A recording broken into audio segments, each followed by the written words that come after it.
Hello again. Just doing a short video. Some thoughts on the one-handed thrust. Brian McAmile on a Facebook YouTube post, Facebook post was talking about the tactical consideration of the one-handed thrust being when someone's retreating out of distance, and especially if they're being incautious with their guard. So they might go down to a low guard or maybe no guard at all if they're exiting it. His comment on Facebook was that's the ideal opportunity if they think they're being safe because they're out of distance of your thrust, or even a one-handed thrust, just hand on the hilt. And you can surprise them by coming out the left-handed thrust on the pommel, or even on the end of the right hand, right? By changing grip, which would be awkward, would be much more likely to come out with the left hand. Step. Anyway, let's look at that for a second. Just because I was experimenting a minute ago. So let's say we're down here, we're engaging with someone, they decide to exit, they're moving back, and we come in. Right. We may or may not get them, but this is not good. Extremely extended, lying bent and spent, what happens then? Well, depending on where they are and how they react, if they're on their right, they're going to come across and take the blade this way. On the left, they're going to take the blade this way. But if they know anything about what they're doing, they're going to realize how vulnerable you are and come back in. Right? So let's take the first case. They're going down, their weapon is on the right side of their body. As I recognize an opportunity, I'm chasing them, and I come out. So since their weapon is on this side of the body, it's going to come across and take my weapon here. My thought on this was that I'll bring my weapon high as much as I can. This is extremely awkward, so I'll just take my hand high and I'll try to half sword on the way out. They're pressing in. I have things I can do as I half sword, and then even come back in, right? So that was my first thought. Again, they take the blade to the side. This is a bad spot to be in.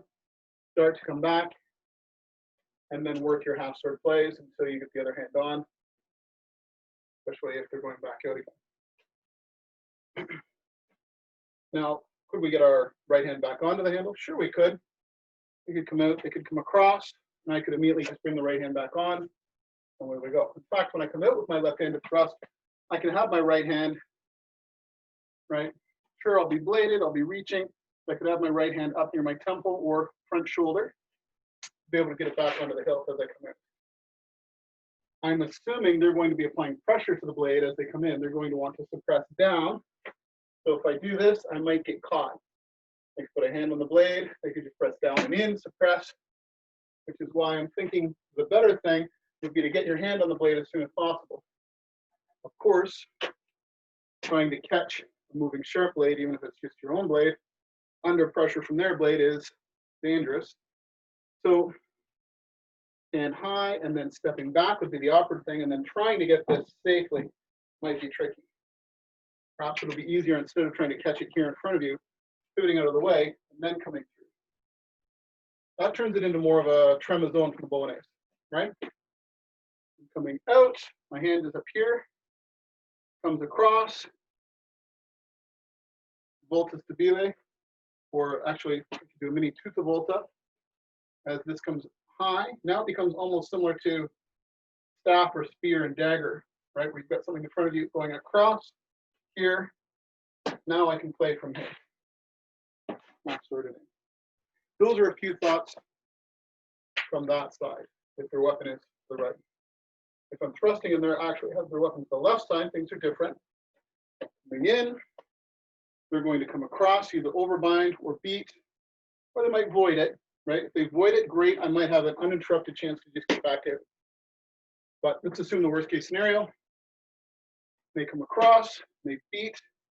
This is even weaker than before, right? They're on this side, and I'm trying to go up to here. And I cannot half sword because my hand's over here.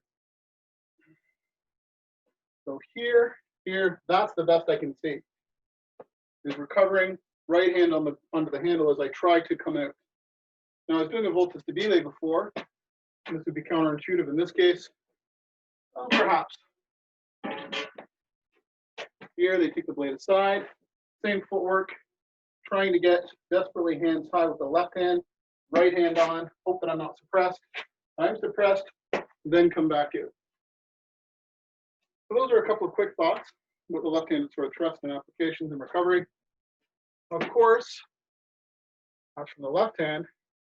I sometimes like to fight left-handed if I'm resting my right shoulder or just messing with somebody. Then you can come out the right-handed thrust and come back in half sword on the left. You can come out with the right-handed thrust and then recover here. One thing I wouldn't want to do is try to do anything fancy in this moment. You just don't have time. Anyway, that's it. Hope this finds you well. See you later.